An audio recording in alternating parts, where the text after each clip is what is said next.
आपने कभी बहती हुई नदी को ध्यान से देखा है? बड़ी तेजी के साथ अपने ओरिजिन पॉइंट से बहना शुरू करती है। शुरुआत से ही उसका लक्ष्य अपनी मंजिल यानी सागर को प्राप्त करना होता है। रास्ते में हजारों बाधाएं आने पर भी वह लगातार बहती रहती है। भले ही कुछ जगहों पर उसकी रफ्तार कम हो जाए, लेकिन वह रुकती कभी नहीं है। अपनी सुरीली आवाज के साथ बहती हुई नदी अपनी मंजिल की ओर बढ़ते रहना है। यदि कहीं रुके तो असफलता निश्चित है। अपने मनपसंद लक्ष्य तक पहुंचना आसान कार्य नहीं होता।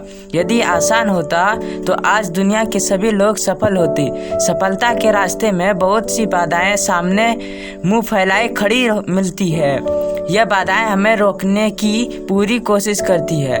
जो लोग मन से कमज़ोर होते हैं, जिनका कॉन्फिडेंस लेवल बहुत कम होता है, वह इन परेशानियों के आगे झुक जाते हैं और असफलता को स्वीकार कर लेते हैं और बाद में अपने भाग्य को कोसते हैं।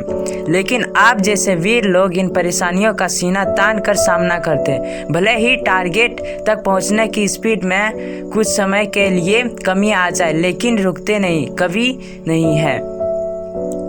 जो रुकते नहीं हैं, उन्हें अपनी मंजिल तक पहुंचने कोई रोक ही नहीं सकता।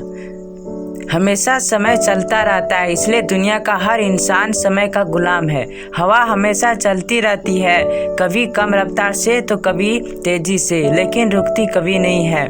इसलिए दुनिया के किसी भी जीव का जीवन हवा के बिना संभव ही नहीं। संपूर्ण ब्रह्मांड, जिनमें अरबों गैलेक्सी हैं, खरबों तारे हैं और अनगिनत ग्रह हैं, सभी चलते रहते हैं, कभी रुकते नहीं। प्रकृति का नियम है, जो रुक गया उसका असफल होना या नष्ट होना तय है।